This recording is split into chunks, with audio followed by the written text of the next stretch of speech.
से मामला स्टार्ट होगा, क्योंकि सदन की लड़ाई बहुमत नहीं होने के कारण हम लोग हार चुके हैं। मैं यही बोल रहा हूँ कि सरकार के मुंह पे तमाचा इसलिए है कि आपको समझने की जरूरत है कि अगर ये बिल कहीं ना कहीं संवैधानिक दायरे में रहता तो सुप्रीम कोर्ट को ऐसी टिप्पणी नहीं करनी पड़ती। बिल जो है ये मुसलमानों के हित में नहीं है, पसमानदा मुसलमानों के हित में नहीं है, ये सिर्फ पूंजीपतियों को देने के लिए। संविधान हमें अधिकार देता है कि आप किसी भी सरकार के बिल से, एक्ट से, कानून से, सरकार के राय में अपनी राय शुमारी, अगर आप उसके राय में राय नहीं रखते हैं तो आप उसकी मुदाखलत, आप उसके खिलाफत में आकर के शांतिपूर्वक तरीके से इस धरना को हम लोग करने का काम करेंगे। जैसे हमारे अकाबरी नवाज देंगे, हम लोग लब्बैक करने का काम करेंगे। मैं यही बोल रहा हूँ कि सरकार के मुंह पे तमाचा इसलिए है कि आपको समझने की जरूरत है कि अगर ये बिल कहीं ना कहीं संवैधानिक दायरे में रहता तो सुप्रीम कोर्ट को ऐसी टिप्पणी नहीं करनी पड़ती। लेकिन अभी ये ढोल पीट रहे थे कि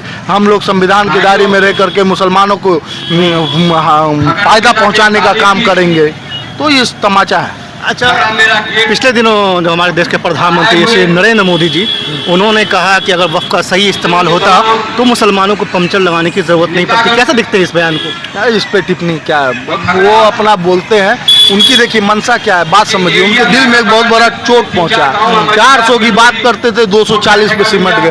तो अब हिंदू मुसलमान, पंक्चर, ये वो, चाय बेचने वाला, ये सब मेन मुद्दे की बात कीजिए। अभी हमारे आबा अजदाद की जमीन छीनी जा रही है, हम उस पर बात करेंगे। उस पे जो बात जेपीसी बना, जेपीसी का कोई फायदा नहीं हुआ।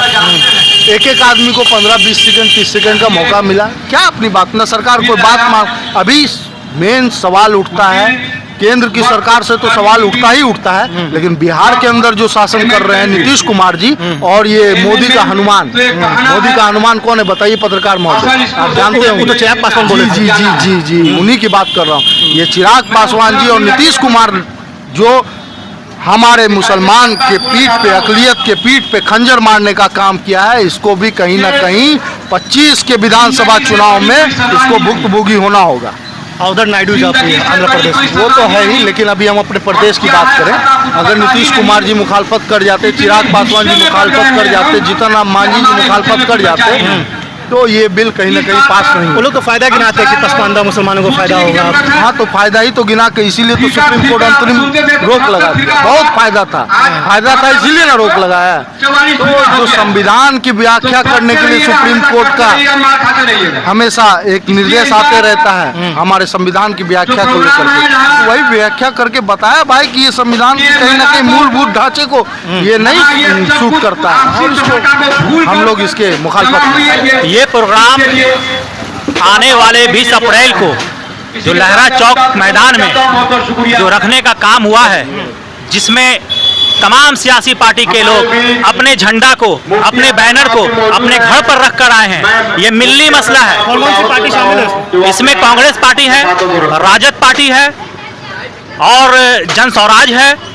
और भी तमाम तर पार्टी हैं, MIM भी हैं, और सारे पार्टी के लोग मिलकर अपने झंडा को अपने घर पर रख कर आए हैं, क्योंकि ये मिल्ली मसला है, हमारा मिल्ली मसला है, हमारे कौम का मसला है। ये जमीन जो है वक्फ का प्रॉपर्टी मुसलमानों का प्रॉपर्टी है।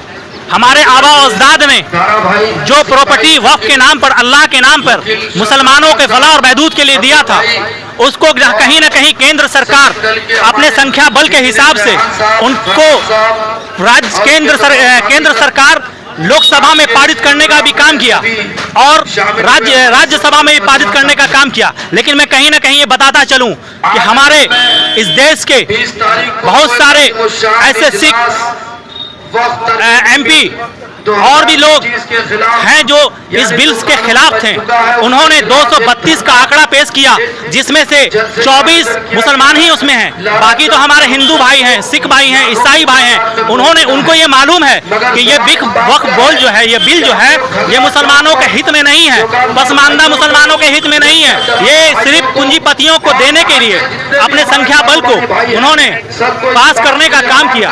मैं यही कहना चाहूंगा कि हमारे आबा व अजदाद ने ये जमीन मुसलमानों को फलाह और महदूद के लिए दिया, जिसमें मदरसा बना हुआ है। मदरसा से हमारे बच्चे पढ़ते हैं, आला से आला तालीम हासिल करते हैं। उस वक्त की प्रॉपर्टी में कब्रिस्तान बना हुआ है, जिसमें मुसलमान अपने रीति रिवाज के हिसाब से उसमें दफनाए जाते हैं। क्या मैं ये कहना चाहता हूँ, 100-200 साल पुराना अंग्रेज के वक्त में बहुत सारे रजिस्ट्री का मामला नहीं था, और अगर वक्फ बोर्ड में वो कागज नहीं होगा तो क्या सरकार उसको हड़पने का काम करेगी? सरकार का तो यही कहना है कि उससे कमाई नहीं हो रही है, कमाई। आप कब्रिस्तान से कौन सा कमाई चाहने की बात करते हैं?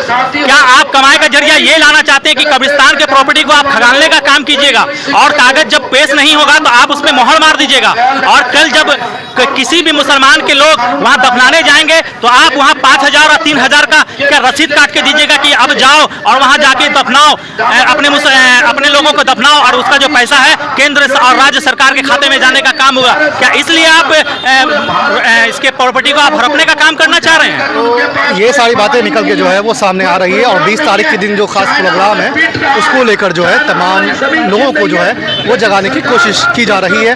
अपना क्या राय है, अपना राय आप जो है कमेंट बॉक्स में जरूर रखिए।